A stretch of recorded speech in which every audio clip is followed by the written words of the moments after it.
Magandang araw po sa inyong lahat mga kababayan at welcome back dito po sa PNR at ito nga mga karibin natin, nilaglag na. Hala, huhulihin na si Saldico. Ayan mga kababayan, patungkol po riyan ang ating aalamin at bibigyan ng reaksyon ngayong araw na ito. Pero bago pong lahat mga kababayan, sa mga hindi pa po nakapag-subscribe sa ating munting channel ay pa-subscribe naman po. At palike na rin po ng video ito, maraming salamat po at eto na nga, simulan na po natin to.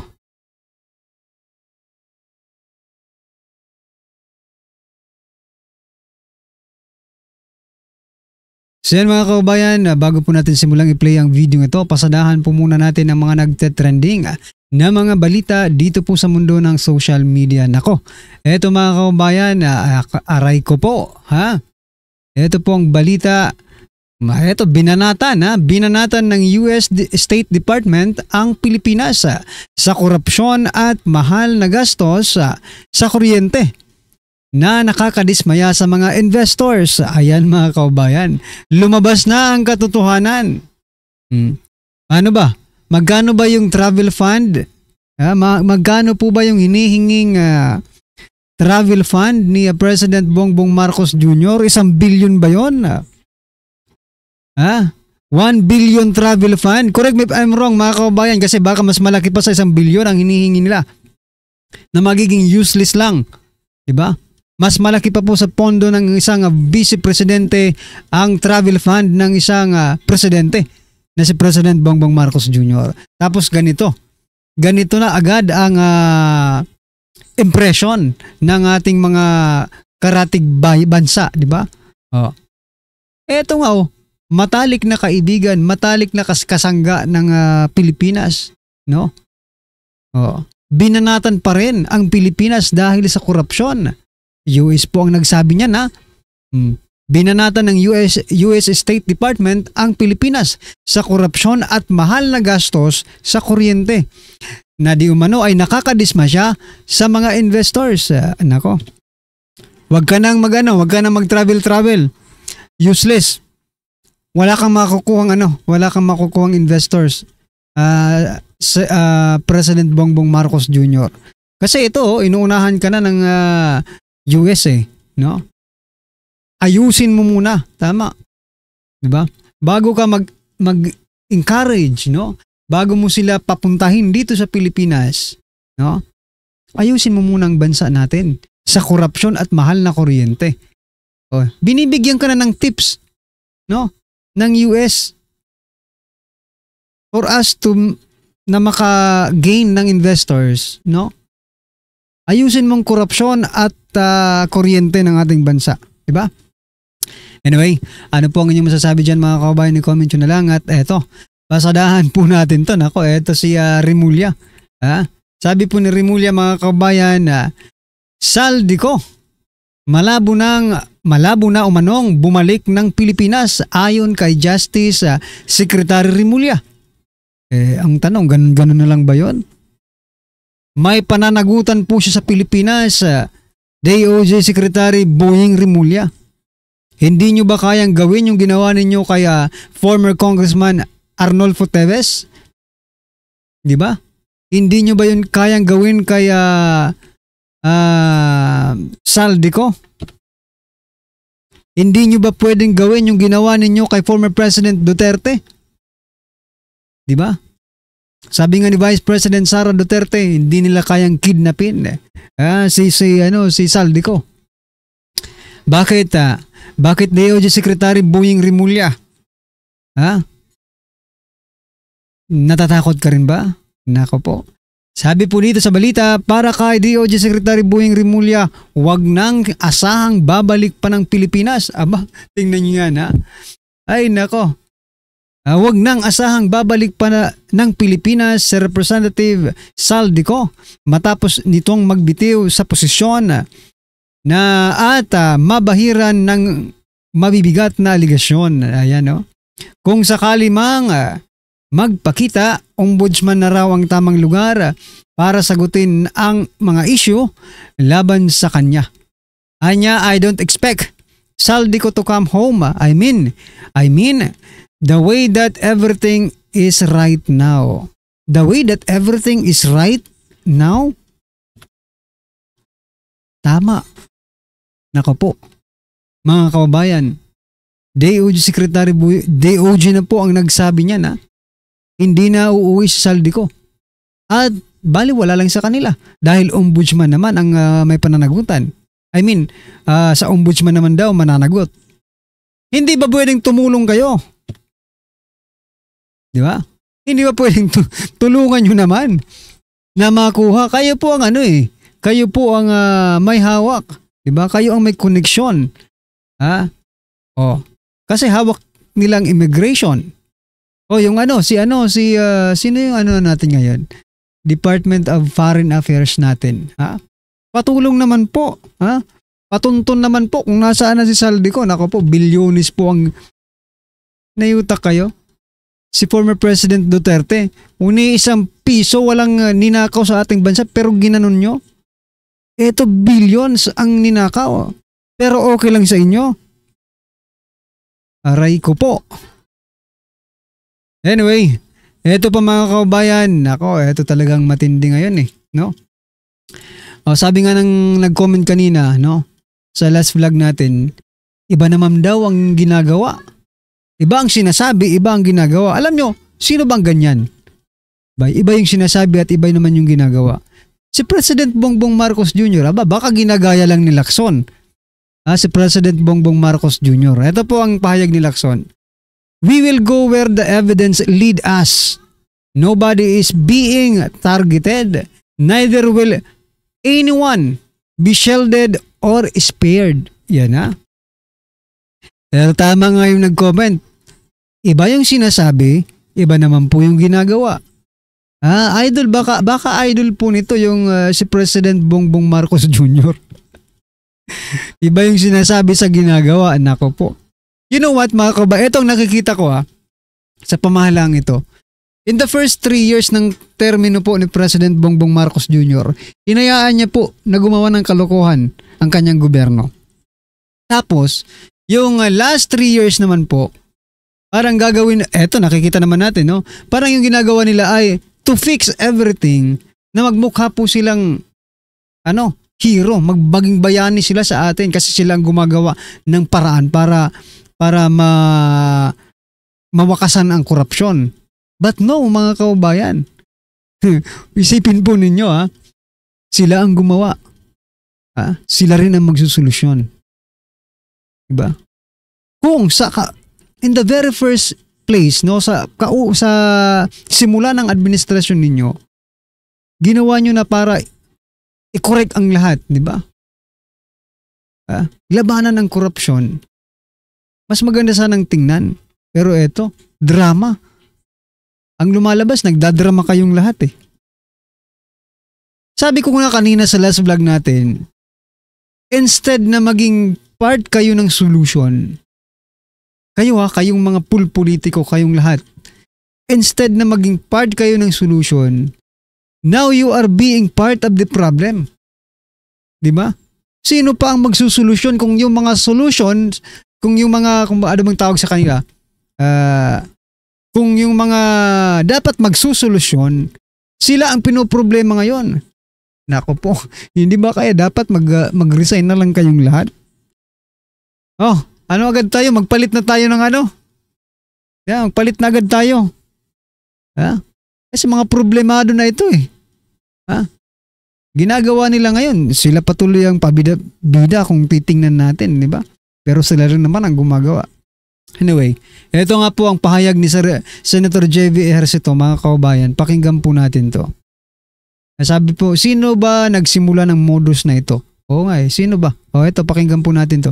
Teka lang Ito na. Ako naman, nagsalita na ako last week Parang nawawala tayo sa direksyon natin. Bakit pa rin senador ang ang pinagpipiestahan? Correct. Habang yung mga tunay na salarin, sino ba ang talaga nagsimula ng naalihis na Saan ba nag-originate? Saan ba may parking? Saan ba nagbebenta ng kontrata? Sino ba yung nagtaasa ng tano na naririnig natin kaya nag-ghost project? Di ba si Saldico at mga kasama niya? So sana wag naman mawala ang focus natin sa mga tunay na salarin. Baka mamaya nasisira na ang mga senador. makakalusot ang mga tunay na mga gumawa ng mistake. At yun ang nangyayari. Diba? Soto, Lacson. Ano na? Diba? Instead na mag-focus kayo doon sa House of Representatives kasi nandoon. Wala, nag-focus na ngayon. Parang nabaling na yung atensyon dito sa mga senador na ito, mga kaubayan. Wala na. Diba? Tama itong sinasabi ni Senator JB Ejercito. Ano po ang inyong masasabi dyan, mga kaubayan? I-comment nyo na lang at ito na. Pasadahan na po natin ng video ito. Ito na po. Alam nyo kung bakit? Hindi, alam mo, kasi ito nga yung medyo okay na sana yung ginagawa ng Senate. Okay? Kaya lang, tumitigil. Para bagang tumitigil lamang dun sa mga engineer, sa DPWH, yung tunay na pagsisiwalat na kung sino ba talaga ang korap. Hindi pwedeng ganon, na tumigil lang doon. Hindi gagalaw yung mga hindot na yan nang walang backer, nang walang alam mo yun, walang Kaya nga sabi nga niya, di ba? Sabi ni Senator Peter Alan Cayetano, sa kanyang privilege speech ba yun? Sabi niya, kung si Bryce Hernandez ay boss si Alcantara, District Engineer Alcantara, tapos si Alcantara, boss si Saldico, kung si Saldico ay boss si Romualdez, ngayon, si Romualdez, sino po ang boss ni Romualdez? Pero ang nangyayari, mga kababayan, hanggang Saldico lang Alcantara, District Engineer Alcantara, tapos Saldico. Then wala na. Wala nang pag-uusapan pa. Diba? Buti na nga lang, lumabas talaga si Sergeant Orly Gutesa, na tahasang nagsambit, pinangalanan si Romualdez. Diba? Ano sa kanila. Pero ngayon, kung ni-question pa nila yung credibility ni Sergeant Gutesa. Alam naman natin kung sino yun. Di ba? Sabi nga nila, malamang sa malamang, yung mga tumatakas o di kaya yung mga nagre-resign. At yung nagdadrama at umiiyak. Diba? Kaya nga ngayon, ladies and gentlemen, ito naawa ako sa tao na siya, itong best friend natin, naawa ako dito. Naawa ako dito sa best friend natin, ito, si Saldico, kasi siya ngayon na pinag-iinitan. Siya na pinag-iinitan. Kalaban niya na nga yung mga taong bayan, kalaban niya na nga yung netizen, di ba? Tapos kalaban niya na rin yung mga kapwa niya congressman na dati niya mga kalyado. Pati si Sandro. Ako, kawawa naman ito. Alam mo, kaawa na ako sa best friend ko. Pasok. Ng kapwa niya kongresista, si Ako Bicol Party List Representative Zaldico, para sagutin ang mga aligasyong binabato sa kanya kaugnay ng maanumalyang flood control projects. Kung patuloy raw ang kanyang pag-absent, posible raw ireklamo si Ko sa Ethics Committee. Nasa frontline ng balitang niya, si Marian Enriquez. Nagbago na ang liderato sa Kamara at mabigat agad ang binitawang salita kahapon ng bagong House Speaker na si Faustino Boji D. I will not defend the guilty and I will not shield the corrupt. No rank, no ally, no office will be spared from accountability. Kasabay nito, lumalalim ang investigasyon ng House Infrastructure Committee. Target ngayon si Ako Bicol Party List Representative Zaldico. Inuugnay. Naawa ako dito sa best friend natin. Dati, ganun kayo ng mga congressman. Ngayon, ikaw na, nilaglag. Totoo. Kaya nga magtataka ka po, diba? Nung mga nakaraang panahon, last month, kaunting bira mo lang kay Saldico, kaunting bira mo lang kay Romualdez, itong mga congressman, walang tigil na sa kakabigay nila ng pagtatanggol, dito sa mga hinayutak na to. Pero ngayon, wala kang maririnig. Wala kang maririnig na may nagtatanggol kay Saldico, Wala kang maririnig na may nagtatanggol kay Romualdez. Aray ko po. Ano ba? Nagkakalaglagan na ba? Dikit mo yung mga yan, di ba? Don't tell me, happy sila sa'yo pagkakasama ka. Pero ngayon, ikaw na nilaglag, kawawa ka naman. Laglag mo na rin yung bossing mo. Kumpanyang nakakuha ng flood control contract at kinikwestiyon sa mga isiningit na pondo sa 2025 budget. Pero mula nang pumutok ang kontrobersya, hindi na nakita si Ko sa publiko. Naku. Ang huling balita, nasa Amerika raw, nagpapagamot. Pinauuwi na nga siya ng ilang mambabatas, kabilang na si House Majority Leader Sandro Marcos. Oh. He should come home and face the allegations against him. They're too severe and Oy, puyat na puyat ka na, oy. Tigil mo na yan. Gago! Kung ano man yung ginagawa mo, itigil mo na.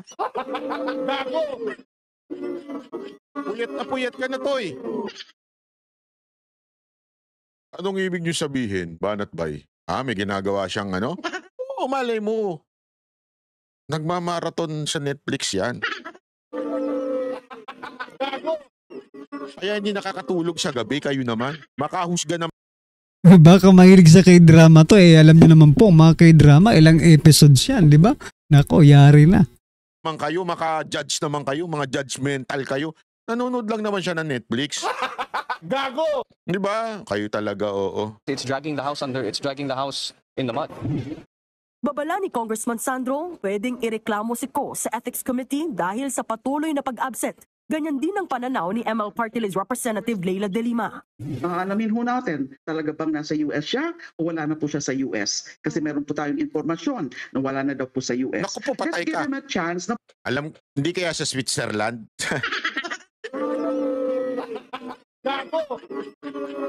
Ba't naman sa Switzerland, Banat Bay? Google nyo kung bakit. bumalik. Kailangan sabihan na siya ng House leadership.